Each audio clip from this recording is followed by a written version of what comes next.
Thank you for joining us today's series put out by Venable on privacy policy developments for 2025. This is part of Venable's Transition Outlook webinar series, where we're discussing key regulatory policy changes to watch for in the second Trump administration and the 119th Congress. For any members of the press, this discussion is off the record. For any PR needs, please email pr@venable.com. For those seeking CLE credit, we'll provide a code word to you during the program, sometime in the middle and towards the end. Today, we'll explore the outlook in Congress, emerging trends in the states, and anticipated changes in enforcement and policy at the Federal Trade Commission. And importantly, how policies, legislation, and enforcement activities can shape data privacy and security landscape in the years ahead. I'm Mike Signorelli, the co-chair of the Technology and Innovation Group. The Technology and Innovation Group is a multidisciplinary group covering data privacy and security, cybersecurity, autonomous and connected mobility, and Venable Blue, a consultancy service. I invite my colleagues to introduce themselves. Rob? I'm Rob Hartwell. I'm a partner here in the Privacy and Data Security Group, working mostly along nowadays with a lot of these policy issues around Congress and the federal executive. So happy to be here and discuss it with y'all today. Hi, I'm Julia Tama, co-chair of the Privacy and Data Security Group here at Venable. We are a full-service privacy and data security practice, as you may know, and I personally focus a great deal on finding compliance solutions and defending against federal and state investigations. Thank you. We have an exciting program planned for you today. We're going to start by forecasting actions in the states, followed by an outlook in Congress, and conclude with an examination of the Federal Trade Commission. During the program, please submit your questions via the Q&A, and we'll try to get to each one in the next hour. So since the passage of the CCPA, an additional 20 states have enacted omnibus consumer privacy law. The states have really moved in to fill a vacuum for a national policy, and we should expect that will continue throughout 2025. Here on the first slide, you can see which states have enacted an omnibus privacy. The light blue states are those that enacted laws in 2024. We're up to 21, and this does not include those states that have discrete laws like Washington that focus on consumer health data, or in New York that has a very narrow law around location data. There's other states that include particular restrictions on data around children. So the map would be further covered, but we're focusing on privacy here. And then also, just to note, Vermont last year had enacted an omnibus privacy law, but it was vetoed by the governor. A similar proposal has been reintroduced, and we've got about another week or two for the crossover deadline to see whether or not they'll get that through this session and add to this patchwork that's developed. On the next slide, you can see the number of states in 2024 that considered privacy legislation. This was a snapshot taken late fall, probably around November, and it's somewhere between 30 and 35 states that considered some form of privacy legislation, whether a discrete area or an omnibus law, but it was a very active year. And from that, 7 states were able to get a piece of legislation across the finish line and signed by the governor. So from that 30, 35 states, in the next slide, you can see already a dramatic uptick in the number of states that are considering privacy legislation. This is more than 41 states, and we're just through the end of February when we took this snapshot. So you can see in the first 2 months how much has already happened, and we should expect the Great Lakes states to revisit or consider passage of privacy legislation. So it will be another active year, and probably will add to that total of 21 states. See how far we get close to the magic number of 50 in 2025.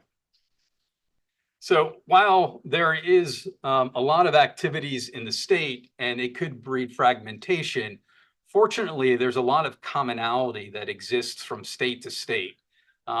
All laws are a right-based approach. They afford consumers enumerated rights around access, deletion, correction, portability. the opportunity to opt out of the sales of information, so the transfer of data for monetary consideration or some other benefit, depending on the state and how they define it. An opt-out for sharing in California for cross-contextual behavioral advertising, and in all other states with a comprehensive privacy law, the ability to opt out of targeted advertising. States generally regulate sensitive data. Now, while that's not a uniform term from state to state, they do generally cover some similar information like race, ethnicity, location data. Growing number of states are capturing reproductive health information, data points like that. And the majority of states require opt-in consent for the processing of that information, though some states, like California, apply an opt-out to the collection and use of that information. And all states vest enforcement authority in the Attorney General. California does have a private right of action in a narrow area for breaches, and the Washington law for My Health, My Data, again, just focused on consumer health data, applies a private right of action as well. But there are numerous differences and growing differences from state to state. Not all states, but a good number of them, more than half, provide for universal opt-out mechanism. This is a signal in a browser that will communicate an individual's preference to opt out from sale, targeted advertising, or profiling. That's becoming more common, along with some safeguards to ensure that these settings are not set unfairly or disadvantage any one particular business. We see some discrepancy, though, when we're talking about advertising. California has this concept of cross-contextual behavioral advertising, where every other state has defined targeted advertising, so 20 states now, about data collected across online websites and services and applications used to create inferences to deliver advertising to that. So a very tight definition and subjecting an opt-out to it. And we're also seeing a growing number of states, Minnesota and Oregon as examples, that allow for consumers to request specific disclosures, lists of third parties that a controller has shared information. And one that I do want to spend a little bit of time on is Maryland. There's a data minimization term. It's the only one in the nation right now that includes this, that limits collection of personal data to what is reasonably necessary and proportionate to provide or maintain a specific product or service requested by a consumer with whom the data pertains.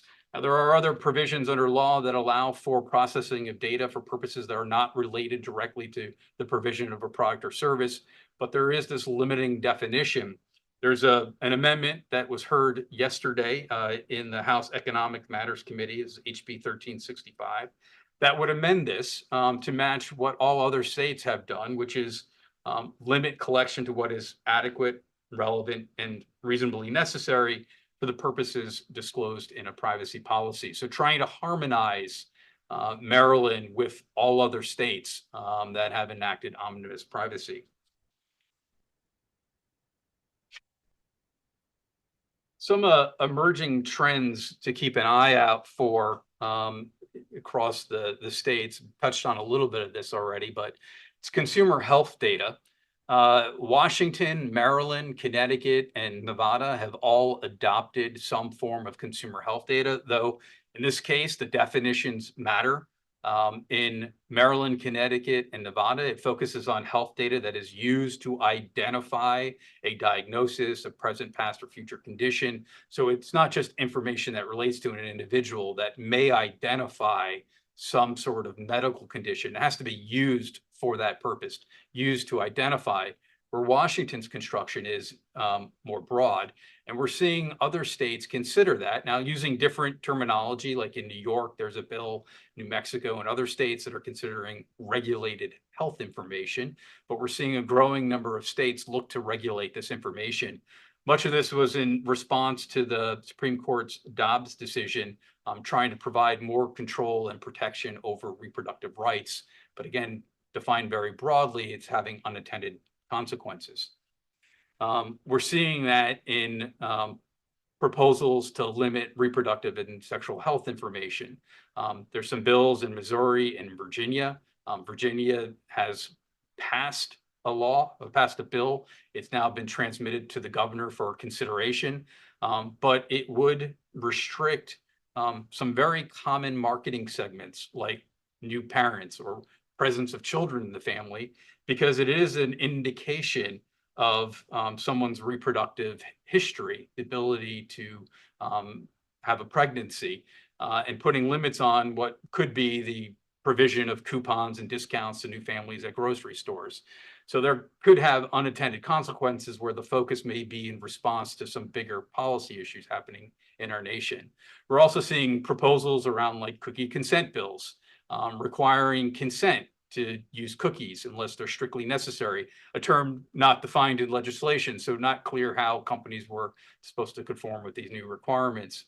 And then finally, to note the data broker registries and Delete Act. This is certainly an area that has become more common with many states looking to impose registries. Vermont was the first. It was followed by California, Oregon, and Texas. And then California went further and enacted the Delete Act and has now expanded the definition of what a data broker may mean. We'll get to that concept later through our conversation, but it's a more expansive definition than what we started with back in 2019. And I think here's a good place to take a look at that expansion, and this is in the data broker tax proposals. Both Washington and Maryland are considering creating a data broker registry, but also imposing a tax on data brokerage. And you can see here the definition of data brokering means the act of collecting, aggregating, analyzing, buying, selling, and sharing personal data. So back in 2019, when California was thinking through its data broker law, it was thinking about entities, companies that collect consumer personal data that do not have a direct relationship with whom the individual who the information applies, and then they go and sell that information. Now this is more expansive, and really any business that's collecting personal data could be subject to these requirements.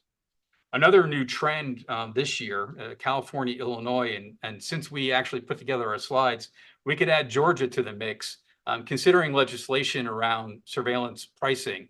That means setting a price offered to consumer based in whole or in part upon personally identifiable information gathered through electronic surveillance technology, including electronic shelving labels.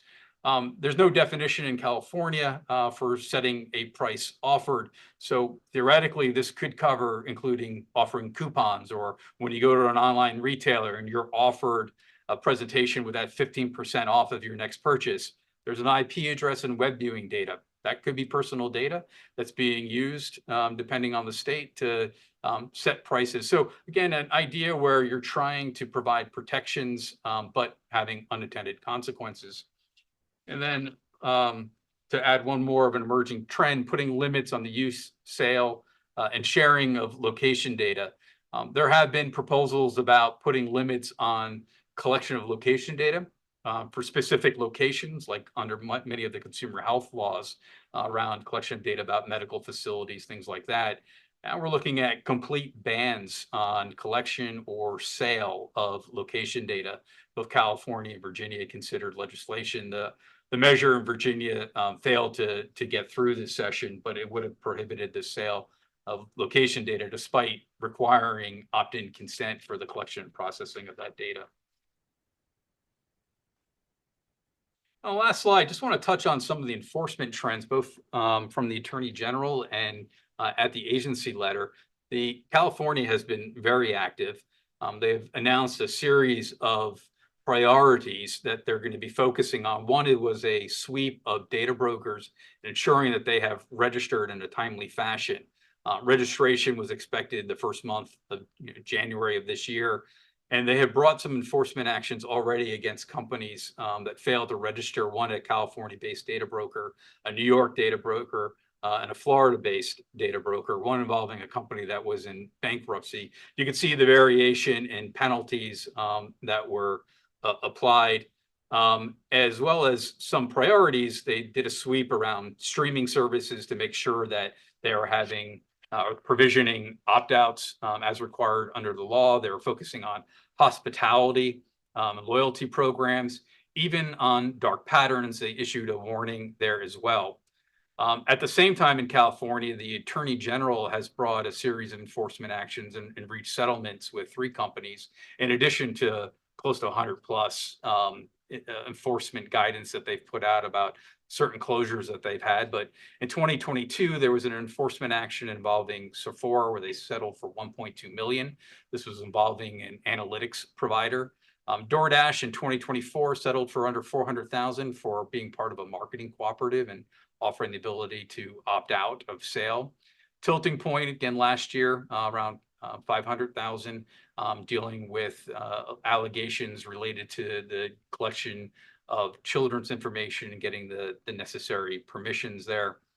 And then finally, just note this one most recently, the agency reached an agreement with a data broker based in California that it would shut down within 15 days of February 27th through 2028 or pay a fine of $50,000. So we're seeing the first settlement that included a closure of the business as a way to meet the terms of the agency.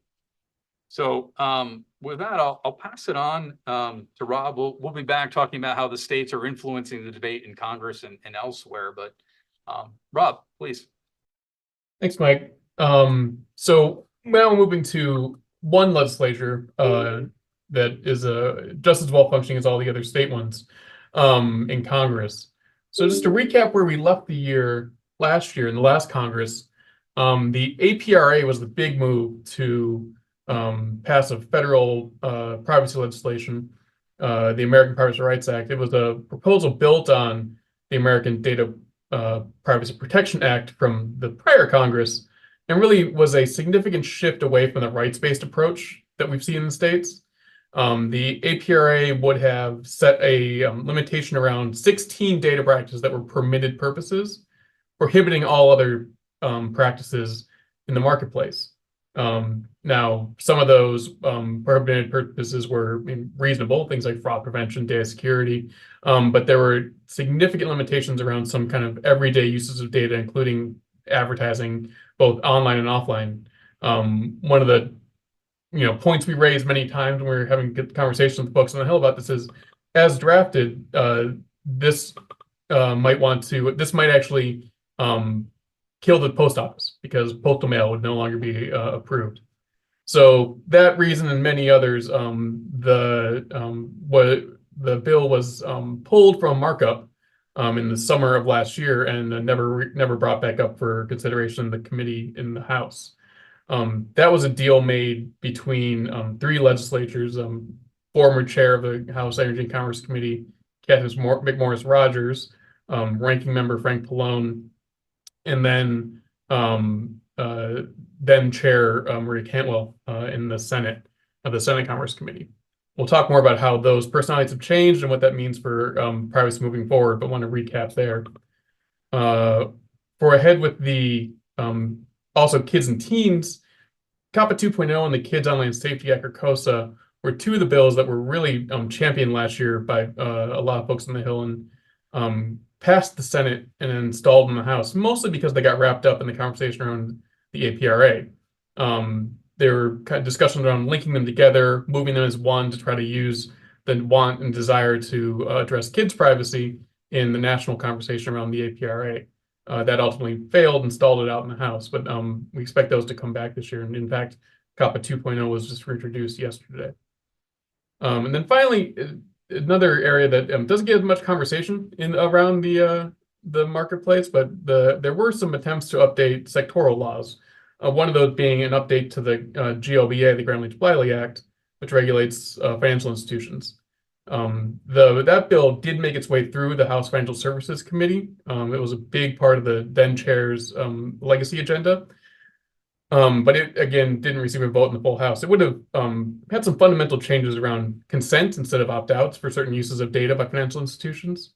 Again, showing a desire for more, I guess as they would term it, control and access by consumers, even in these sectoral laws that have been around for a long time. So I mentioned there are some new faces in the conversation. These are the chairs and ranking members of the most relevant House and Senate committees when it comes to passing a national privacy law. Brett Guthrie from Kentucky becomes the new chair of House Energy and Commerce, and they kicked off a working group that we'll talk about a bit later to focus on privacy. That working group's headed by Representative John Joyce from Pennsylvania. Frank Pallone remains the ranking member of the Energy and Commerce Committee in the House. He was a big supporter and sponsor of APRA, and you can see this quote where the landmark legislation would give Americans the right to control where information goes. This was also a big part of the APRA, included provisions around data brokers and really NAI and uses of algorithms to make certain decisions, a much broader bill than many of the state legislation proposals that we've seen to date, driven a lot by some of the conversations with the Democratic side of the dais in the House. It's unclear if those same provisions would come back in today, given where we are with the Republican trifecta. Senator Cruz takes the chair of the Senate Commerce Committee this year. He opposed ADPPA and APRA, but does support a preemptive privacy law. He, again, here says he supports Congress passing setting a nationwide standard for privacy, not the FTC or federal agency doing it on their own, or by implication, state-by-state approach. And then Maria Cantwell moves to becoming the ranking member of the Commerce Committee in the Senate. She was a supporter of APRA and ADPPA before that, to a certain extent, really pushing for a privacy law that it makes consumer rights available, but also gives them a right to enforce those laws. She was a big supporter of private right of action in a federal privacy bill, a point of contention, as you can imagine, with many in the business community and other folks on the Hill that never really got negotiated through those bills because we couldn't figure out ways to come along on just the details, let alone the enforcement provisions. So in 2025, process is key, and we say that here because we mentioned the working group on the Energy and Commerce Committee. When we talked to them, the staff leading it and the members putting it out, and you heard it from Representative Guthrie just the other day, this group of 9 Republicans is starting from a blank sheet of paper in the House Energy and Commerce Committee. So they're not looking to APRA or ADPPA as a place to start their conversations. They're looking, as they've said, and we'll talk about the RFI they issued in a little bit in our conversation, they're looking at what are the consensuses in the states? What can we build on from the states that make sense and work? And then what should we avoid in the states that are causing issues for both the business community and consumers so that we can set a reasonable nationwide framework? Senator Cruz has indicated, and his staff, that they want to do privacy, but they haven't come forward with what that proposal might look like. Although we understand that they are working closely with the House to be at least on each other's radars when they're having these conversations, not working at cross purposes. Something we know is going to happen sooner than later, probably, and definitely before we get around to a comprehensive privacy law in Congress, are kids and teens issues. COPPA 2.0 was reintroduced by bipartisan support in the Senate yesterday, and the Kids Off Social Media Act, COSMA, has already passed the Senate. Commerce Committee is moving through the process there. COSA is also expected to be reintroduced. We've heard from both sides of the Capitol that these will move on a separate path, not tied to comprehensive privacy as in the past, because they want to avoid intermingling these issues to, one, potentially delay addressing kids and teens online, and also as a bargaining chip around comprehensive privacy. So they'll be comprehensive over here, kids and teens over here, in theory separate, but moving on their own tracks. And then we mentioned the sectoral laws being updated last couple slides ago. That's a trend we're going to see continued here. There's already a bevy of AI bills being introduced. You can see that around like the Take It Down Act around deepfake pornography. There could be connected vehicles around what data from connected vehicles, health data, GLBA reform could come back up as well. So even though there will be an effort made around the comprehensive laws, there'll be also these sectoral laws moving through the representative committees as well. So if you're in a regulated industry, even if the comprehensive proposal leaves your law in place, it's not that they're done. We're looking at those as well. So if we think about the outlook, there's a Republican trifecta. We haven't heard from the White House exactly what their priorities are going to be. with both Senator Cruz and the Commerce Committee in this House aligned on getting a comprehensive bill passed, it's likely that we could at least see the ball move forward, if not pass this year. There's a state consensus model building in the House, looking at the laws Mike described, what makes sense to keep, what makes sense to avoid. And on timelines, in the House, we've heard that the timeline could stretch to having something introduced and passed to the committee into Q3, Q4 of this year, with kids and teens moving sooner. But the Senate can move kind of whenever they feel like it, but they have a lot of other things on their plates, nominations, government spending, a whole bevy of other matters that are relevant to the Commerce Committee. So you won't see a whole lot of movement in, say, March as everyone tries to figure out reconciliation and budgets. But into the spring and summer, at least the House process will pick up and there'll be a lot more conversation. So at this point, we're going to move over to Julia. But first, Mike, you heard some of the conversations about the consensus in the states that the Congress is looking at. Is that actually consensus in the states, or what are you seeing there? Well, whether there's consensus or not, I think there's a lot that can be learned from what has happened in the states, what has been effective, what is creating some confusion, particular amongst the business community. We do know that all states are taking that rights-based approach of setting forward a set of consumer rights. So I think there's consensus there, what the scope of those rights apply to, what the level of information that needs to be provided. Those will be the challenges where Congress will have to roll up their sleeves and do that balance and figure out what is appropriate. So I think that makes sense. I think there's consensus around the definition of targeted advertising and it being subject to an opt-out. So unlike some of the proposals, Rob, you referenced from prior Congresses where they would have flatly prohibited marketing and advertising, the states are permitting that with notice and choice. So I think that there's certainly something there.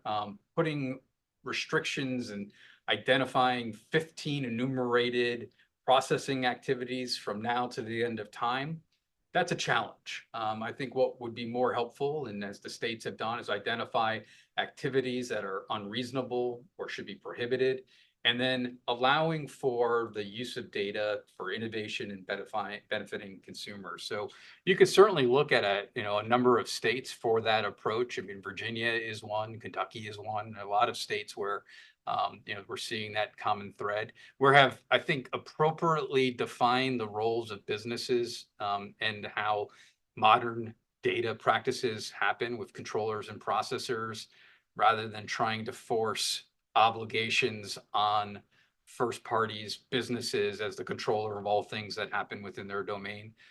So I'm hopeful that we'll move in that direction.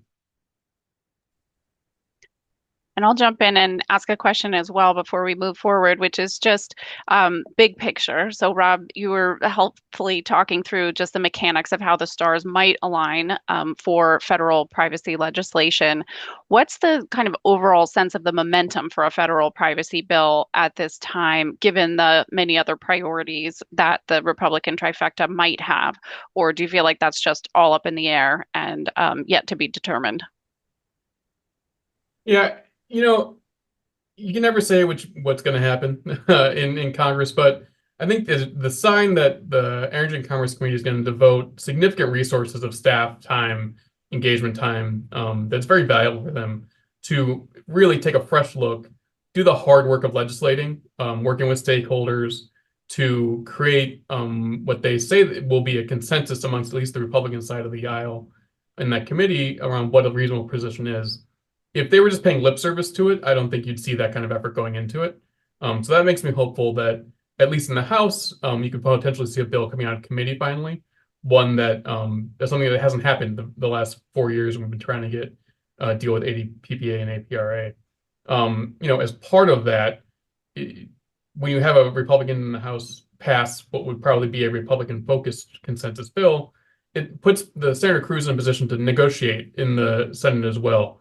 Where, yes, if him and Senator Cantwell came to an agreement that would balance what the Senate would need to pass a bill, it might not have a great chance in the House when it's controlled by Republicans. When you have a bill that's passed, it at least sits out there and is a model to work from and negotiating place to start from. It already has at least partially approval from another house.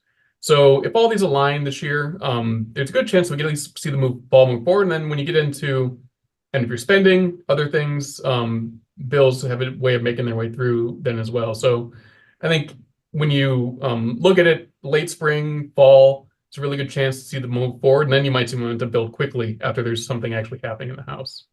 And Rob, there was two questions that came in through the Q&A. I'll throw them to you. I'm happy to answer some of the questions as well, so not to put it all on you. But the first one is related to Privacy for America and that approach and how that's being received in Congress. Can you tell people what Privacy for America is? And then on top of that, a question about whether or not the recent press around First Lady Trump's comments on kids' privacy and whether or not that could drive consumer privacy and help add momentum to a comprehensive privacy law in 2025. Thanks. Yeah. So for those that don't know, Privacy for America is a coalition that Venable helped convene on behalf of some of the major ad trade coalitions that has a membership that spans across the economy, really looking at driving a consensus-based federal privacy framework. In 2019, the coalition put out principles that were kind of a framework that Congress could apply. And at the time, was really reacting to GDPR and CCPA. That was all there was to react to in terms of privacy laws that were impacting the market. And Privacy for America, is, at least I think, has been seen as a reasonable, fair dealer in the conversations around privacy frameworks on both sides of the aisle, even if we don't agree on all the substance. The principles and the framework really help to position folks' arguments and ground them. As part of that coalition, the work this year, and they'll be rolling out soon, hopefully this month, a new update to that framework that is based on a consensus. What in the states work, what in the states don't work, what are some other protections that could be applied that are reasonable, work for folks in the business community, and also give consumers new protections that are above and beyond what the states are. And hopefully that will be received well in the House and the Senate as a starting position. We don't draft the laws, Congress drafts the law, but if we can help point them in the direction of what works, that's what Privacy for America is focusing on this year. And then on the kids' privacy side of things, just so you can get a sip of water, you've been talking a lot, Rob, is that everything matters, everything will have influence, and certainly raising the profile for kids' safety and privacy will bring momentum to that issue. From what we're hearing on our meetings on the Hill, there's a strong preference to keep children's privacy separate from comprehensive privacy, as Rob has been laying out, to have that kid safety privacy issue move on its own. Recently, Senator Markey has reintroduced COPPA 2.0. There's been a lot of talk about bringing back COSA and considering that separately, but not tying the two together. But certainly, anytime you talk about data, you talk about privacy, that will help raise the profile of the broader consumer privacy effort, which I think the business community would welcome and would like to see a national preemptive standard. Should we transition to the FTC? Make sure we get a little time to talk about one of our favorite agencies. I always love talking about the FTC. I'm happy to dive in. First, we'll just do a little bit of housekeeping and kind of look at the current status of the commission. It's a 5-member agency, of course. Currently, it has 2 holdover Republican members, 2 holdover Democrats, and 1 vacant seat. Andrew Ferguson, who was serving as a commissioner before President Trump's inauguration, was designated as the new chair by President Trump, of course, on January 20th, Inauguration Day, taking over kind of leadership of the commission from Lena Khan.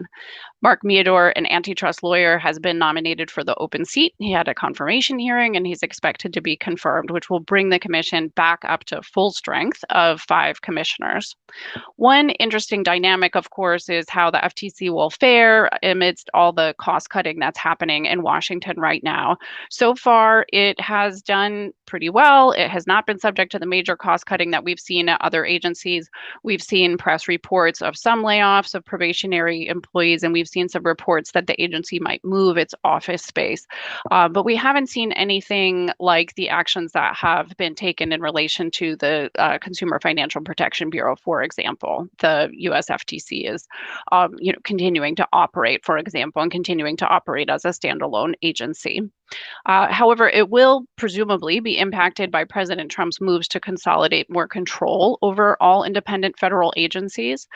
For example, we've seen executive orders asserting power to remove political appointees at will of both parties, directing that there will be White House review of major regulatory actions kind of in advance before they come out in Federal Register, and also directing agencies even to review existing regulations for consistency with law and with current Trump administration policy.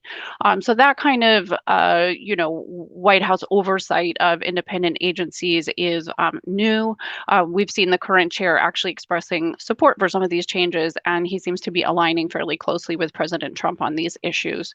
So we'll talk a little bit more now about what we can expect from the current FTC. We do expect, of course, that with the change in party control, that this current FTC is likely to take some approaches different from the prior FTC. And we can see that in issuing regulations. We can see it with bringing enforcement actions. We can see it in what they choose to investigate in many ways. When we read the tea leaves, we can look at Chair Ferguson's prior statements and see, just in his own words, that he has frequently been a critic, explicitly so, of the rulemaking and enforcement undertaken by the prior commission, particularly when he believed that it exceeded the FTC's authority. And there was a memo leaked to the press in December 2024 that appeared to be from now Chair Ferguson, where he was stating his agenda as chair, and laid out that he anticipated that it would include, in his words, not abusing enforcement authorities as a substitute for comprehensive federal privacy legislation. We'll talk more about his views on legislation in a couple slides. He wants to see the FTC take a more hands-off approach to AI regulation, and he voiced a concern that the cases brought in consumer protection arena have been novel or in some cases legally dubious. You can see that he's been pretty plain-spoken about this, and so it is kind of helpful to just read his own words and read the tea leaves for a sense of where the FTC might go. And I want to say right at the beginning that, of course, there are 5 total commissioners on the commission, and they're each independent and they have their own minds. I'll be talking a lot about Chair Ferguson because the chair does set a lot of the agenda and tone of the agency, so his remarks are important. And also, we saw in the past that he and Commissioner Holyoke, who remains on the commission, were fairly aligned. They often joined each other's statements in cases, and they often had, views that were more or less consistent with each other. So I'm talking about the chair not because he's the only important member of the commission. Each of the 5 is important, but we'll be talking about him because he's the head. So I do want to speak. Oh, go ahead. All right, before we advance to the next slide, I just want to give folks the CLE code. Landscape 2025, all one word. Landscape 2025. And we'll repeat that at the end for folks that missed it. Sorry, Julie, but I'll move it on now. Thank you, Rob. So in terms of rulemaking, we can look for some guidance to a statement that Chair Ferguson issued in September of 2024, which was on a FTC report relating to social media and video streaming services. But his statement was pretty, wide-ranging, and so we can look at it to some pieces of his philosophy. First of all, privacy is likely to remain very important to the current FTC. You can see here in the chair's words, he views that there's an online privacy crisis and that Americans should be more aware of online commercial surveillance. So this is certainly, an expression that privacy will remain important to the agenda of the current FTC. However, he also takes a view that the report or the FTC should focus more on proposing legislative improvements as opposed to accusing companies of violating law under novel or dubious theories. Again, I'm just borrowing his words here. But you can see that he disliked that the staff was issuing recommendations in the reports, which he viewed as being potentially coercive of businesses. And instead, in fact, he was saying that he would prefer to see legislation, right? So an interesting kind of tie-in, right, to what we were just talking about, the prospects for legislation in Congress. It appears that the current FTC would support that, as the past FTC has as well. But we see that even here under Republican leadership. And in particular, because it would provide greater clarity to business and that would be helpful for consumers as well as business. Let's look at some specific examples of topics where Chair Ferguson's past statements, again, may be indicative of future positions. As folks may remember, the past FTC brought a number of cases relating to location data, kind of attempting to move the market towards more restrictive practices relating to location. One interesting example is the case against Gravy Analytics and Mobile Walla. In that case, Chair Ferguson concurred on certain counts and dissented from others, which is kind of an approach we saw in a number of cases from this commissioner. So he agreed with the counts against the company that related to selling location data without safeguards, collecting and selling precise location data without consent, and unfairly retaining data. So those are some, interesting claims that, of course, would impact the company's practices.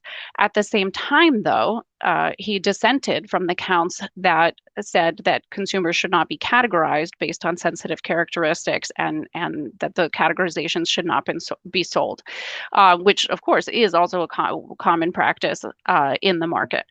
And so the key quote here was that, in his view, the Federal Trade Commission Act doesn't limit how someone who lawfully acquired data might choose to analyze them or the conclusions that one might draw from them. So we see here sort of a law enforcement orientation, definitely like a willingness to bring cases, but also some limits on sort of how the FTC's authority should be exercised. And of course, the FTC in these cases often is operating under its unfairness or deception authority, which is broad and which is primarily defined by the agency itself through bringing cases, through rulemaking, and through guidance. And so what we see here is kind of signals of that, prospects of a more restrained use of those authorities or a different interpretation of what might be unfair or deceptive, under this current FTC. There's another example that we wanted to talk about relating to targeted advertising. Again, a practice that's extremely common in the market, important to many, many companies. And here we see some remarks from Chair Ferguson, again, in his statement on the social media report, where he said, "I don't share the report's apparent view that the display of targeted advertising to adults is on balance harmful." He actually expressed support for targeted advertising, specifically to adults, but expressed support for targeted advertising. He said in various parts of his statement that he views it as being beneficial for consumers and for producers and for competition. So a lot of positive effects that targeted advertising can have, which was in contrast, right, to what he viewed as the overall tone of the report. He even said specifically that he felt that targeting based on sensitive categories, he was skeptical that that was the kind of injury the law should try to address. And again, kind of reiterating this overall theme, in his view, the pressing policy question was not targeted advertising itself, but rather a step earlier in the supply chain, the collection, the aggregation, the sale, and the retention of consumers' data. So, we would expect privacy regulation, privacy enforcement certainly to continue under this current FTC, but with more of a focus maybe on these core activities, the initial collection, the aggregation, the sale of the data, as opposed to, again, some of these, categorization activities, right, which seem to be ones that Chair Ferguson is more willing to consider or views as being perhaps less concerning than the prior commission. We also wanted to talk just briefly about AI and what the current commission might do with AI. And this is my last slide before we'll move on to doing some more questions and general discussion. Continuing a theme here, we do see Chair Ferguson has called for restraint on regulation of AI. And interestingly, whereas he appears interested in federal privacy legislation, he does not actually appear interested in AI legislation at this time. Potentially that could change, of course, if the policy environment changes. But his remarks here on this report, not so long ago, were that a knee-jerk regulatory response could only squelch innovation and that imposing comprehensive regulations at this time would be foolish. Instead, he was advocating for an approach to enforce existing laws where they apply to AI tools just as you would apply those existing laws to any different type of product and services, rather than an AI-specific regulation. And so, for example, he dissented from a case that was brought against Writer, which was an AI-powered writing tool. And in his his view, he said that it was an aggressive move into AI regulation, and he viewed it as being premature. Interestingly, that was the case that had to do actually with a tool that could be used to kind of write up consumer reviews, like for consumers. And so a lot of the commission's concern, the majority's concern that led to the issuance of the complaint was that the reviews themselves could be misleading to consumers. And so they kind of brought a case against Writer because it was prone to this misuse. Commissioner Ferguson, at the time commissioner, and Commissioner Holyoke both dissented and said that the product itself shouldn't be categorically illegal just because it could be used for fraud. However, they're open to some law enforcement against AI products and services. And for example, Commissioner Ferguson concurred in a complaint against Accessibility, which was an AI-powered website compliance checker. It was checking to make sure that websites are compliant with the Americans with Disabilities Act.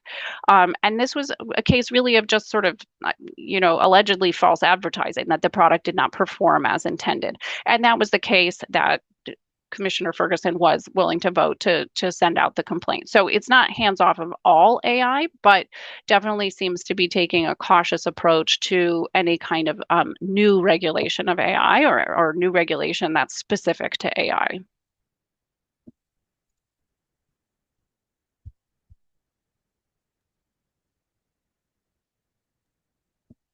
So with that, I think we're going to move to kind of a more general conversation amongst us, and it gets some more audience questions.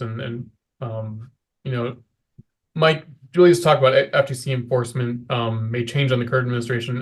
What do you think the outlook is for the state enforcement that you touched on? But is that going to be changed with how maybe the federal landscape changes on enforcement as well?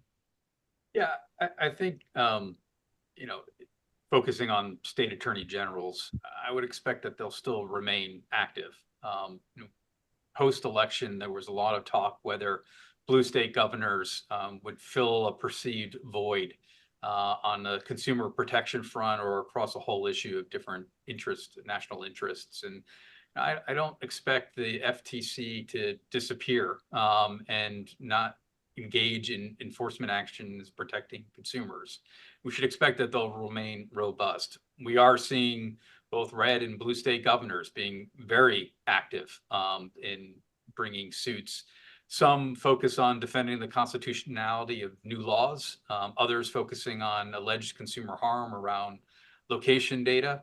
My sense is, though, we'll see the attorney generals focusing more on sort of policy positions of the administration, whether it's in support or opposing, whether it's around immigration, sanctuary cities, or other topics. But when it comes to data privacy, we're seeing robust enforcement in California of the laws there. And we're seeing a lot of activity around children's safety and privacy. You can just look at Texas and see the activity there with their attorney general under the recent decision of the Scope Act, finding that the law with intentions of putting limits of exposure around harmful content and materials to anyone under the age of 18, and limits around targeted advertising, age gating requirements, to find that it was unconstitutional in violation of the First Amendment. That'll be on appeal. We'll see other states, whether it's under age appropriate design code laws, other age gating laws around children's safety and privacy. So I would expect to see a lot of continued activity, which will impact how the business community reacts, how they operationalize these requirements. I think there's a lot of the business community just sort of waiting and seeing what's going to happen.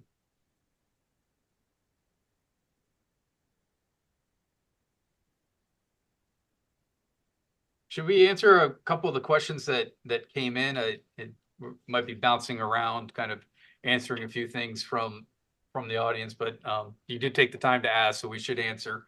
There were some questions going back to data brokers on how the laws are defining the scope of what a data broker is and the types of data subject to it, who qualifies, including one about whether or not B2B marketing data would that be considered brokerage information? And it depends on the state.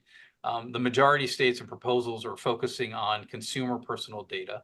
In California, the scope of the consumer the CCPA applies to B2B data, and that's within in scope. And if you look at the registry, you'll see many B2B data brokers registered there. The Maryland, Washington proposals are focused more on consumer data. And there was another question about regulated utilities and government bodies. Most states have an exemption for government bodies not being subject to the law, and other exemptions depending on the type of business and whether it's a utility. There's exemptions for financial institutions and insurance providers. So you really should look at the law of each state and see how that will apply to your particular business, and just see if there was anything else to hit on. One last question around AI and how the consumer privacy laws apply to that. There was a proposal in California legislation that did touch on training data and having that still be considered personal information subject to all the requirements of the CCPA. You should also just sort of think through how the consumer privacy laws apply. Most of them get triggered when it's a transfer of data from one entity to the other. There are not as many requirements around internal processing. That doesn't mean that there's none. You know, if you're processing sensitive information, you're engaged in profiling, there are limits there. There are control requirements, but generally internal processing is a permissible activity. So if you're doing internal processing for your own AI systems, think about how the laws would map against that, whether they'd be applicable. Obviously, access, correction, deletion, if it's personal information, it would apply throughout your internal processing. That might get us up. So Rob, did you have a question you were going to ask? Sure. Yeah. Julie, Mike mentioned how the states are dealing with kids. Obviously, when you think about kids' privacy, the COPPA rule is top of mind. Do we know what the status is on where the FTC is? That they issued it, then they didn't issue it. Do we know where it stands right now? Yeah, that's a great question. And let me take a step back and cover how they issued it and then didn't issue it. For those who may not be following the minute to minute. So regarding the COPPA rule, right, which is the regulation that implements the Children's Online Privacy Protection Act, as you mentioned, revisions were voted out of the last commission almost on the eve of the inauguration. And that was the culmination of a really lengthy process that started, I believe, in 2019, actually, to review the COPPA rule and consider whether revisions were needed. All 5 of the commissioners did vote in late January to issue the new rules, including the 2 Republicans who remain on the commission. So, children's privacy, as it traditionally has been, is really a bipartisan issue. But because that revision was not yet published in the Federal Register, it fell under the blanket freeze that began after President Trump took office. And so those changes to the COPPA rule are not in force. The COPPA rule itself, of course, remains in force in the same version that it has existed since 2013. But the new updates to the rule have not gone into force. So it's kind of in limbo right now. Commissioner Ferguson issued a concurring statement at the time, although he agreed with voting out the rule. He said in pretty strong terms that he did not agree with all of the changes that the FTC had made, and referenced that he wanted to go back and fix certain things. At this point, any kind of changes to that would presumably go through White House review, given what President Trump has said about the need for independent agency rulemakings to be reviewed. So I think it's a bit up in the air at this point. It's quite possible that nothing will happen given other priorities, and the COPPA rule will remain in its current form as it has been since 2013. The changes that were proposed, as I said, they did have bipartisan support, but they were also fairly modest. So it's possible that it could be decided that that's not a priority.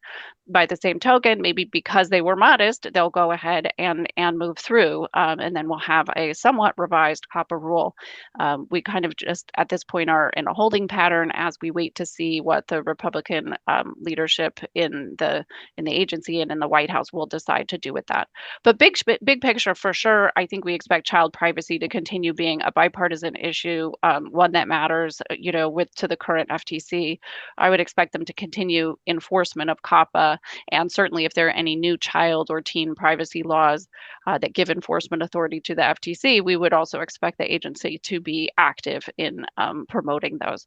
And I mentioned earlier, just as an example, that although Chair Ferguson has expressed support for targeted advertising to adults, he's actually said that, advertising to kids and teens is kind of a different matter entirely, suggesting that, he would take a different view of it to that audience, right? Which is kind of consistent with the way that states and Congress are going on that issue. We've got two questions that have come in about industry codes of conduct and their role going forward.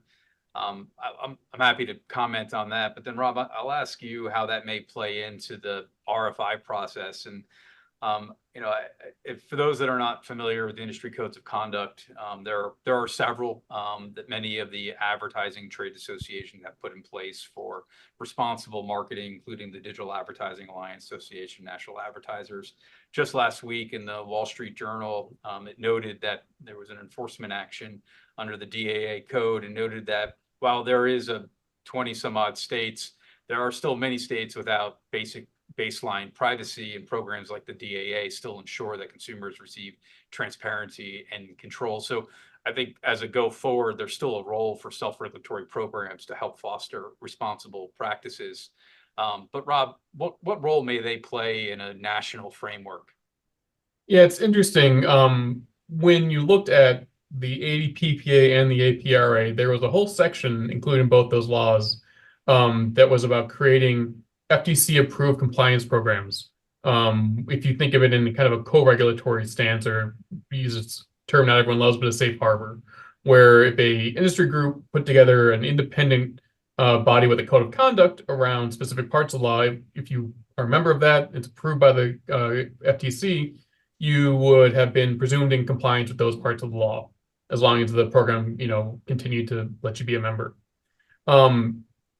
Those are not something that the state laws have really addressed. But when you look at the RFI from the House Working Group, there's a specific question in there about what should we do about compliance programs, industry programs that could be in this co-regulatory stance. So while they're trying to build consensus in that RFI process around state laws, figuring out what the consensuses are around definitions of personal information, targeted advertising, what consumer rights should be in there, they are still taking some of the cues from other federal law proposals in the APRA or something like COPPA, where there's roles for these co-regulatory bodies to help the FTC and other agencies that are enforcing the law.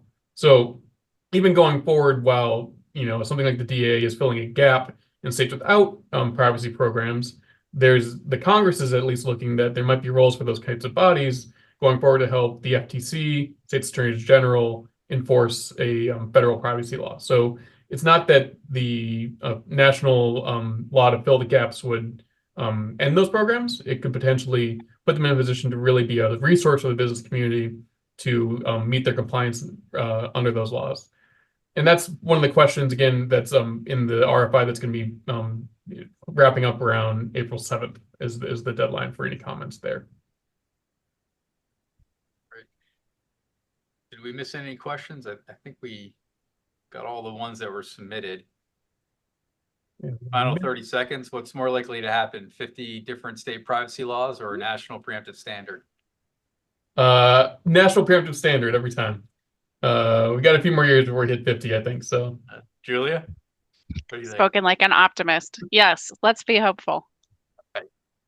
Well, thank you everyone for joining the conversation. We hope you enjoyed it. We certainly did. We invite you to join us for the next webinar in this series, in the Transition Outlook webinar series. It'll be on Wednesday, March 12th, for a discussion on AI policy in 2025. And again, for everybody, the code word is Landscape 2025, all one word, capital L.